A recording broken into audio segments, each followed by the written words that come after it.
Well, time to go to the movies. Tonight we have a behind-the-scenes exclusive with a Granite Mountain hotshot who would have been with his friends had it not been for a family issue that he was dealing with. So, Tara, you are the only Arizona TV journalist invited to the set of Only the Brave. We're all excited to see this movie, but we know it's going to be really sad. Well, it is, and it is really sad, but there are also a lot of great, uplifting, fun moments in there. I was very nervous how this all would play out, and they really, in my opinion, did a nice job. Brandon Bunch knew all of these guys. He ended up getting the call that his friends died on his oldest son's birthday. Wow. He was a Granite Mountain hotshot. There he is right now. We caught up with him last week up in Yarnell. He's a tree climber now.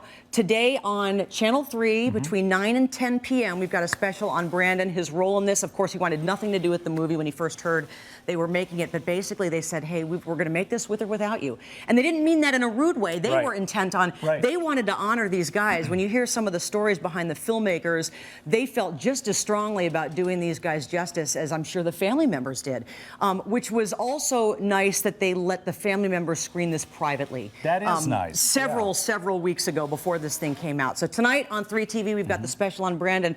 Tomorrow, you're actually helming a half hour on, we've got some of the cast interviews. We're up in Prescott.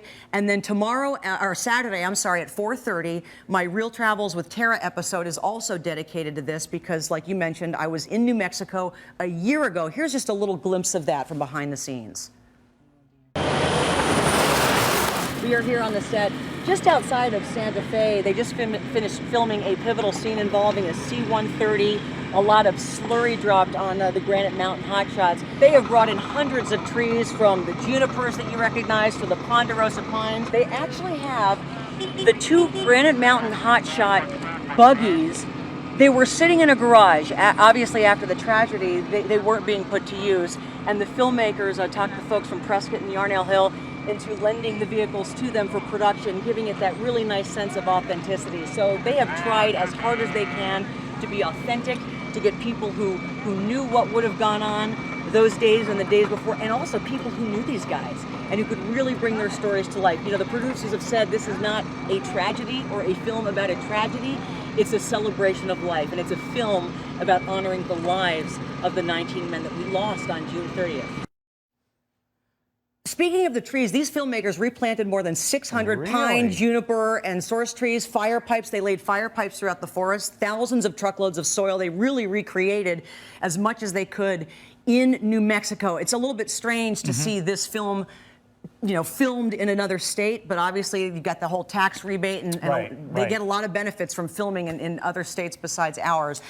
Few things shot here in Prescott, not a lot, but I thought they did a really nice job of recreating Matt's saloon and some of the things that we will recognize in the film. That stuff looks so real. Again, the 30-minute special tomorrow evening at 6:30. Yes. Your special on Saturday at 4:30. Correct. And then tonight between 9 and 10 o'clock. Thank you. Can't wait to see this movie. Again, it was one of those things I was nervous about seeing too, but the family members I have talked to think that that there was a really nice job done. I haven't heard one family member not like what they did. Good to hear that. All right, Tara, thank you.